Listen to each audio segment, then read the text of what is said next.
This video demonstrates how to shut down the Vitek 2 Compact and clean the optics while the power to the instrument is off. A shutdown of the instrument is performed to safely continue other monthly maintenance functions. In this video, we will demonstrate the procedure for cleaning the optics. Information on other necessary maintenance is available in the Compact Instrument User Manual. To shut down the instrument, from the status screen, press the Status menu key. Then choose the corresponding function key for maintenance. Press the down arrow on the keypad to access the remainder of the maintenance menu. Then press the function key for shutdown. After choosing the shutdown option, the user interface queries, "Shut down the system?" Press the corresponding function key to the right of Yes.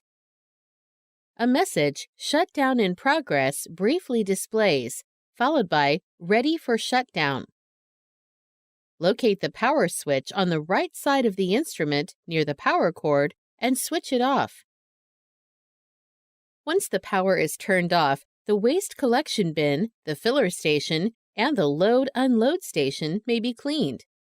Some of these maintenance items may also be performed with the instrument turned on.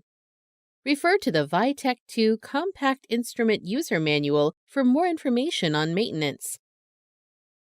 Optics should be cleaned at a minimum on a monthly basis. It is recommended that only powder-free gloves be worn while cleaning the optics, as powder can interfere with optics performance. To gain access to the optics module for cleaning, open the front and the top user access doors. Pull the tab at the top of the optics module downward and lower the surface.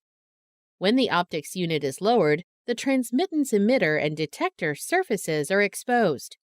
Using a quality, lint-free lens paper, clean both surfaces. If necessary, the lens paper may be slightly moistened with alcohol. If alcohol is used, be careful to remove all residue, as this can affect the card readings. When finished cleaning, raise the optics module back into place to engage the magnetic latch. Next, shut the top and front user access doors, and, finally, turn the instrument power switch back on. During startup, the instrument performs a check of the optical system to ensure it is functioning properly. If the optical system is operating normally, there is no message. But if there is a problem with the system, an alarm is generated. If an alarm occurs, refer to the Vitek 2 Compact Instrument User Manual for corrective actions.